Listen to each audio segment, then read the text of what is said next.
پشاور کے اس مشاعرے کی آپ بات بتا رہے تھے کرامت بخاری صاحب، پلیز فرمائیے گا. جی یہ کوئی 96 کی بات ہے، میں اسلام آباد پوسٹڈ تھا جی. تو بشیر ناظم صاحب ہمارے ایک بہت اچھے شاعر تھے، اللہ ان کو وری کی رحمت کرے، تو بشیر ناظم صاحب نے بتایا کہ پشاور میں مشاعرہ ہے اور آپ بھی انوائٹڈ ہیں. جی. تو کنوینس کا ایشو تھا، تو میرے پاس چونکہ سرکاری گاڑی تھی تو ہم چل پڑے. ہم وہاں گئے تو خاطر غزنوی صاحب اس کی صدارت کر رہے تھے اور وہ حیات تھے اس وقت، اور یہ محسن احسان اور دیگر وہاں کے ناصر علی سید اور یہ لوگ وہاں موجود تھے. قاصر فوت ہو چکا تھا، علامہ قاصر، یہ ہمارے سائڈ ہمارے علاقے سے.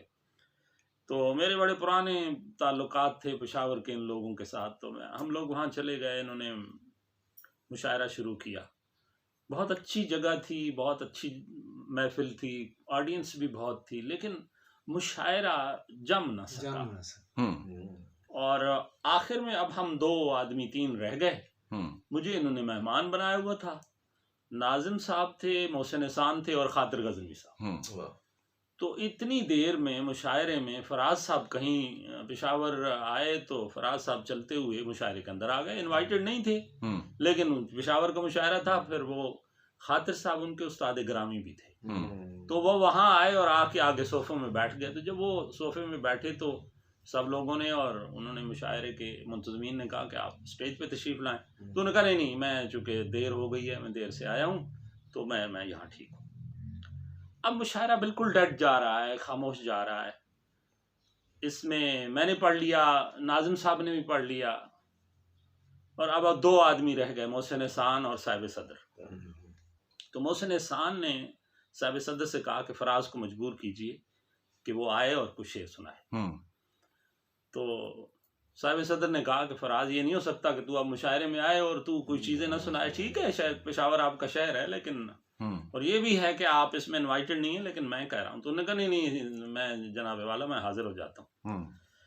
اب وہ مشاعرہ جس میں کسی کو داد نہیں مل رہی، خاموشی ہے، بندے کافی بیٹھے ہیں، سب کچھ ہے. یہ شخص آیا ہے، سٹیج پہ بیٹھا ہے، اس کو 1-2 چٹ آئے ہیں کہ جی یہ غزل سنائیں، یہ غزل سنائیں. اس نے کہا نہیں وقت نہیں ہے، میں جناب صاحب صدر سے سنیں گے اور مہمان خصوصی. تو اس نے بیٹھتے ہی مطلع پڑھا ہے. وہی مشاعرہ تھا جس مشاعرے میں کوئی بول نہیں رہا تھا جی. اور اسی مشاعرے میں یہ محسوس ہوا کہ اس مشاعرے میں کسی نے سانپ چھوڑ دیا ہے، کہ لوگوں کو کرسیوں پہ سیٹوں پہ چین نہیں آ رہا. میں مطلع آپ کو سنا دیتا ہوں. خدا کی دین ہے، مالک کا نظام ہے اپنا، یہ کوئی اس میں ضد نہیں کرنی چاہیے. بالکل. تو فراز صاحب بیٹھے ہیں جو ہی، تو پہلے انہوں نے مطلع پڑھا، میں وہ سنا دیتا ہوں جی. بسم اور اسی پہ اس بات کا میں اختتام کروں گا. بسم اللہ جی. اسی مطلع یہ تھا کہ مثال دست زلیخا تپاک چاہتا ہے، مثال دست زلیخا تپاک چاہتا ہے، یہ دل بھی دامن یوسف ہے چاک چاہتا ہے.